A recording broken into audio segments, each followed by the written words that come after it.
강하락의 정치톡 시간입니다. 4월 8일 사람들의 시선을 끈 정치 뉴스 만나보시죠. 오늘의 첫 번째 정치톡은 선거 이후 말말말입니다. 재보선 결과 참패와 압승이라는 성적표를 받아든 여당과 야당.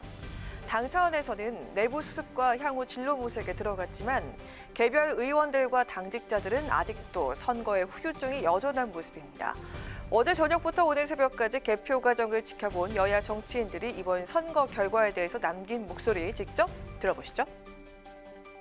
차이가 이렇게 크게 날 거라고는 생각 안 했죠. 180석 여당이라고 하는 무게가 우리가 생각하는 것보다 훨씬 더 크다라고 하는 것을 이제 깨닫게 해준 선거라고 봅니다. 선거 기간 내내 느꼈어요. 종아리 걷어라. 다르고 됐고 입 딱 다물어라. 이 느낌이었는데 저를 포함해서 민주당 국회의원들은 다 죄인이라고 생각합니다. 국민은 바다고 정권은 일억편주다 이런 얘기 많이 듣잖아요. 예. 이 민심의 무서운 것을 실감하면서 저희들도 굉장히 긴장하고 있습니다.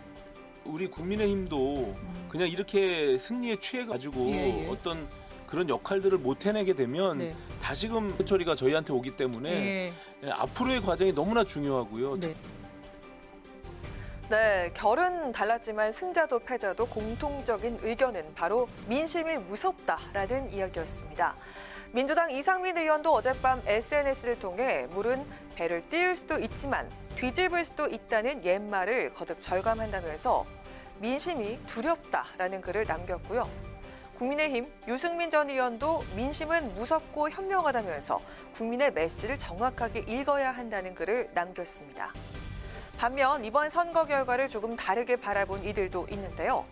손혜원 전 의원은 지난해 총선 승리는 자기들이 잘나서 된 듯 설쳤는데 이번엔 누구 탓하나 보자라면서 민주당의 전략 실패를 꼬집었습니다. 무소속 홍준표 의원은 4년 만에 이겨보는 눈물겨운 승리라면서 문 대통령을 향해서 정신 차리고 차분히 주변 정리하시라라는 글을 남겨 눈길을 끌었습니다. 지난 총선 이후 정치권에 또 한 번 큰 파장을 불러온 재보궐선거.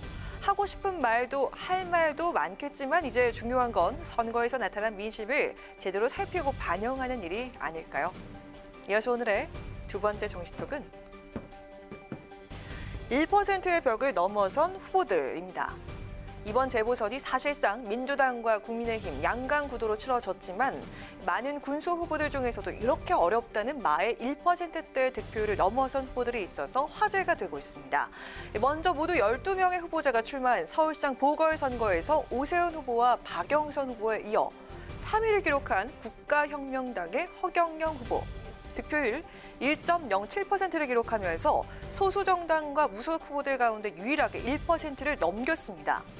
이번이 7번째 선거 도전인 허 후보 스스로도 득표율 1%를 돌파한 것은 이번이 처음인데요. 출마 때마다 독특한 공약으로 존재감을 과시해온 허 후보. 이번 재보선에서도 나라에 돈이 없는 게 아니다. 도둑이 많을 뿐이다. 라는 캐치프레이즈를 내걸었죠.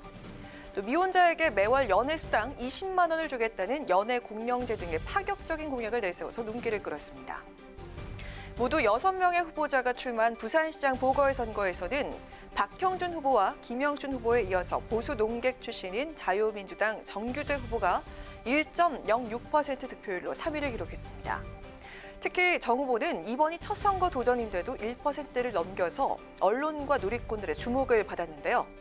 언론인 출신으로 유튜브 방송 정규재 TV를 운영하고 있는 정 후보는 진짜 보수를 슬로건으로 내걸고 부산을 부산 자유특별시로 만들겠다는 공약을 앞세워 부산의 보수 민심을 자극했습니다. 거대 양당의 틈새 속에서 군수 후보로 득표율 1%대를 넘어서기란 쉬운 일이 아닌데요. 다양한 공약과 정책으로 국민의 선택을 받는 후보들이 많아지는 것도 민주주의의 발전이라고 할 수 있지 않을까요? 지금까지 강하락의 정치톡이었습니다.